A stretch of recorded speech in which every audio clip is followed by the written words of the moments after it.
PH scale कक्षा 10 के विज्ञान के अध्याय 2 में पीएच स्केल यानी सार्वत्रिक सूचक का शब्द का प्रयोग आया था, तो उसके विषय में वीडियो बनाना बहुत ज़रूरी था।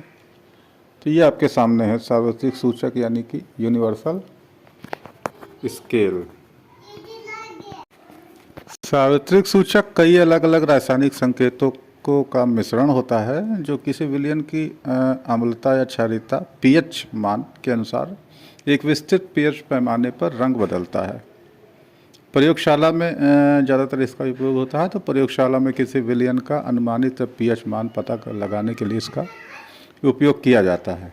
ठीक है, ये कुछ इस प्रकार दिखता है। एक पट्टिका होती है, उसमें कई प्रकार के रंग होते हैं। बीच में 7 नंबर होता है जो न्यूट्रल होता है, और जहाँ हम जैसे जैसे हम नीचे की तरफ बढ़ते हैं एसिड होता जाता है, जैसे जैसे हम आगे की तरफ बढ़ते हैं वो बेस की तरह होता जाता है।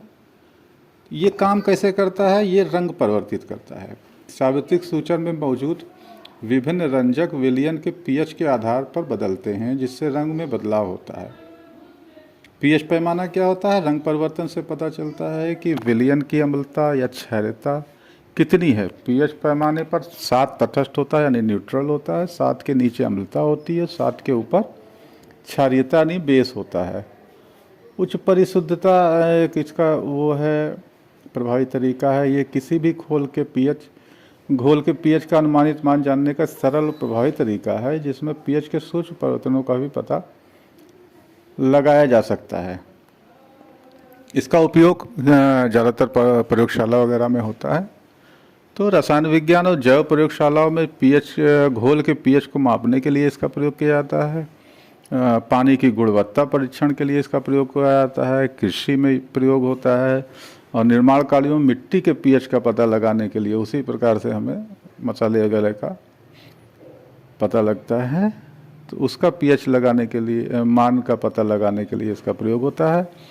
और विभिन्न उद्योगों द्वारा भी इसका उपयोग किया जाता है अपने उत्पादों की गुणवत्ता निर्धारित करने के लिए, क्योंकि उसमें एसिडिटी या बेस से ज़्यादा ना हो जाए या ना कम ना हो जाए, उसी प्रकार से इसका जो है प्रयोग किया जाता है, और इसको यूनिवर्सल स्केल कहते हैं।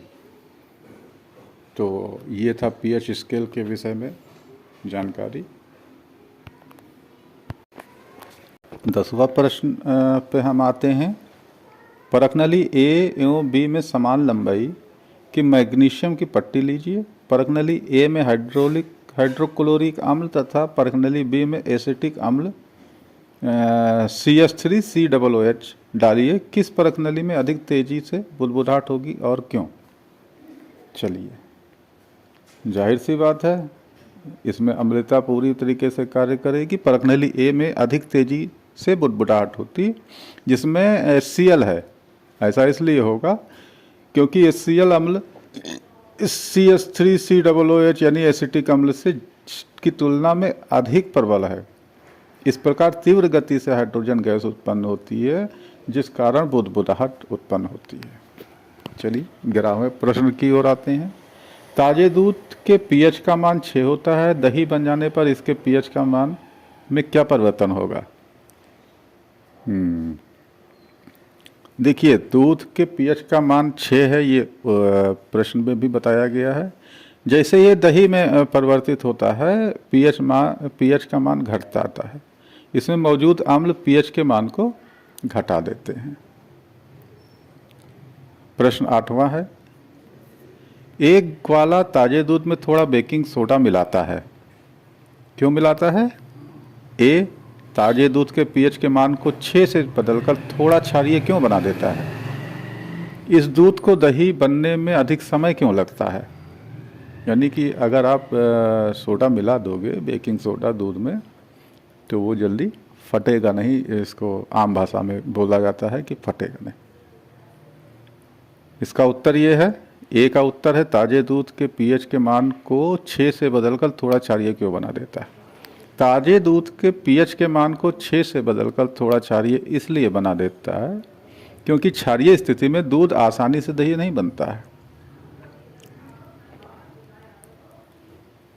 अब दूसरा प्रश्न ये पूछ रहा है, इस दूध को दही बनने में अधिक समय क्यों लगता है?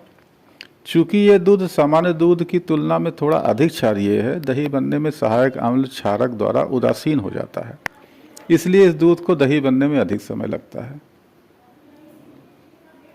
13वां प्रश्न पूछ रहा है, प्लास्टर ऑफ पेरिस को आर्द्र रोधी बर्तन में क्यों रखना जाना चाहिए? इसकी व्याख्या कीजिए। ये ऐसा इसलिए किया जाता है क्योंकि ये नमी से जल को अवशोषित कर लेता है तथा जिप्सम बनकर कठोर ठोस पदार्थ में बदल जाता है। प्लास्टर ऑफ पेरिस जो पाउडर होता है वो जब नमी में यानी जल में आप जल के संपर्क में रखेंगे तो वो जिप्सम बन जाएगा। ऊपर हम लोगों ने पढ़ा भी है और इसका समीकरण भी ऊपर पे दिया हुआ है। CaSO4 half H2O plus half H2O, जब ये मिलेगा तो CaSO4 और इंटू 2H2O यानी जिप्सम का निर्माण होता है। प्रश्न संख्या 14वां है, उदासीनीकरण अभिक्रिया क्या है? 2 उदाहरण दीजिए। तो अम्ल एवं क्षारक की अभिक्रिया के परिणाम स्वरूप लवण और जल प्राप्त होते हैं, जिसे उदासीनीकरण अभिक्रिया कहते हैं। उदाहरण में आप लिख सकते हैं NaOH plus HCl equal to NaCl plus H2, ये पानी बाहर निकालता है। और दूसरा है HNO3 प्लस KOH,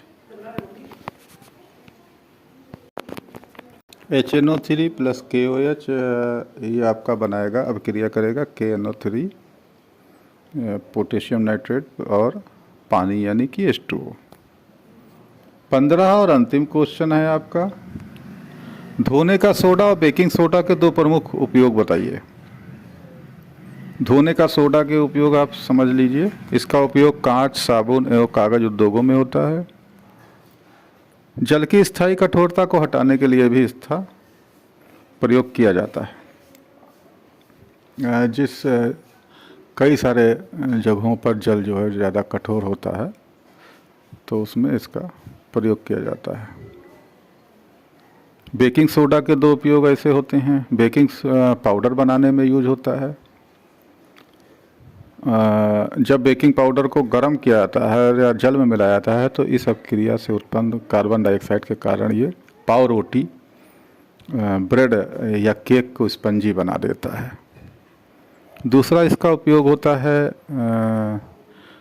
अम्ल अग्निशामक में इसका प्रयोग किया जाता है सोडे का। और बाकी तो आप जानते होंगे, दूध वगैरह में भी डाला जाता है कि दूध जल्दी फटे ना। तो ये आज आपका पूरा पाठ अध्याय 2 अम्ल क्षारक एवं लवण समाप्त होता है। कल जो है हम तीसरे अध्याय पर आएंगे। नमस्कार।